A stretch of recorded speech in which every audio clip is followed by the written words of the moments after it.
ওই দাঁড়াও, প্রতিদিন তোমার কাছে ফোন নাম্বার চাই, ফোন নাম্বার দাও না কেন? কেন আপনারা প্রতিদিন ডিস্টার্ব করেন কিছু জন নাই? আজকে ফোন নাম্বার দিয়ে যাইতে হবে, দাও তোমার ফোন নাম্বারটা দাও। আজকে নাম্বার দাও। স্যার স্যার দাও।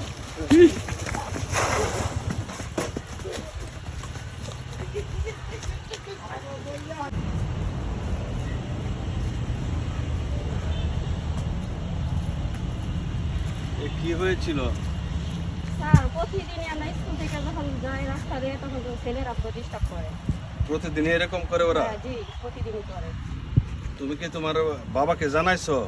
জি না, আমাদের গার্জেনকে জানাই নাই। মাকে জানাইছো? জি না, জানাই নাই। বড় ভাইকে? কেউকে জানাই নাই। তোমার টিচারকে জানিয়েছো এই বিষয়টা? জি না।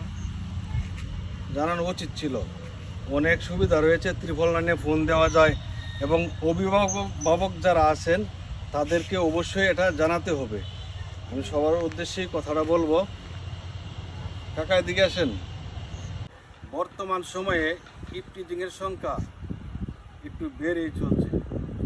বিভিন্ন সময় বিভিন্ন জায়গায় স্কুল, কলেজ, মাদ্রাসা এবং যারা সরকারি চাকরি করেন তারাও কিন্তু ইফটিজিংয়ের শিকার হচ্ছে।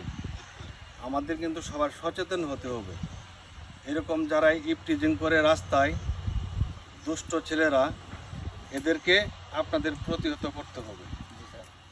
যেমন ধরেন দোকানে বসলেন, 10 জন লোক হয়েছে, কোনো চেয়ারম্যান সাহেব, মেম্বার সাহেব কোনো নালিশে যখন যায় তখন কিন্তু এই ইফটিজিংয়ের ব্যাপারে কথা বলতে হবে। ইফটিজিংয়ের ব্যাপারে যখন কথা বলবেন তখন যারা ইফটিজিংকারী তারা কিন্তু অবশ্যই ভয় পাবে। এই বিষয়টা নিয়ে সবাই আলোচনা করতে হবে। যখন 5 জন 10 জন লোক একসাথে হবেন তখনই এই বিষয়টা নিয়ে উপস্থাপন করতে হবে, তাহলেই যারা ইফটিজিং করে তারা ভয় পাবে, এই কাজটা করবে না। ঠিক আছে? ঠিক আছে। এরকম আলোচনা করতে হবে প্রত্যেককে। এ যেখানেই থাকি অবশ্যই আমাদের ছোট বোন, আপনার মেয়ে, আমার মেয়ে, বোন, আমরাই তো সব।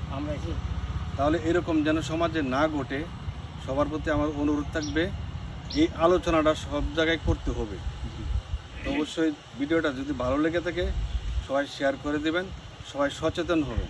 সবাই ভালো থাকবেন। আসসালামু আলাইকুম।